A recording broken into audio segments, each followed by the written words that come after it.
What is up, you guys? Today we're gonna be doing this horror story. I'm having a lot of control, but it'll work. Hopefully the Mobizen will. I was looking for a car to buy for my son for his 18th birthday. I was searching all the typical car websites, cars.com, eBay Motors. They were all overpriced as expected. Craigslist was the only place to find an actual deal. About a week into my search, I found an 03 Toyota Camry. It had 67,000 miles, no accidents, no damage, and good condition for only $3,500. This seemed like a steal for such a reliable car with such low mileage. The seller lived about 10 miles from me, which was a reasonable drive when looking for a car. I gave him a call to set up a time to come check it out. The man sounded normal on the phone.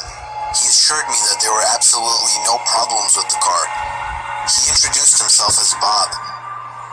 I brought along $3,500 in cash, even though I planned on wiggling down the price as much as possible. I pulled up the dirt road to Bob's property about 15 minutes early. It was a tiny little house with a decent-sized property, only because it was a bit far from the nearest neighbors. The garage was open, so I walked over to see if anybody was inside, but except for an unusual amount of car parts, it was empty. The car was nowhere in sight. The only car on the property was an old pickup truck. I went over to the front door to check the house numbers. It was the right address. The doorbell button was missing, so I knocked on the front door. I knocked for exactly 5 minutes before deciding to give the man a call. So I dialed his number and I heard the sound of a cell phone ringing from inside the house. I was extremely confused at this point. Now I knew I had the right house. I didn't understand why, if he was home, why he wasn't answering. I decided I had to take a peek through one of the windows to see if anybody was inside. Peering through the glass, I couldn't really see much as it was pretty dark inside the house. I saw a very old-fashioned dining room set, but across from that, I saw somebody standing at the back door of the house, staring outside. I figured that must have been Bob, so I knocked on the window, but he didn't even move. There was no gate or anything to the backyard.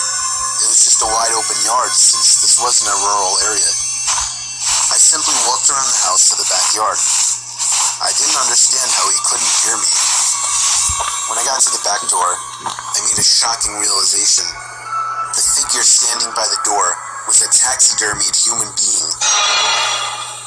I ran straight back the way I came and back to my car. I looked up one last time before driving off.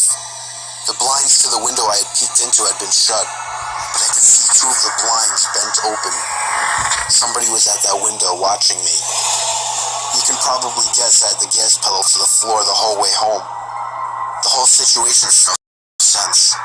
All the car parts, the fact that there was no Toyota Camry, the taxidermied human being, the fact that there was no car there leads me to believe that whoever that man wasn't planning on selling me anything.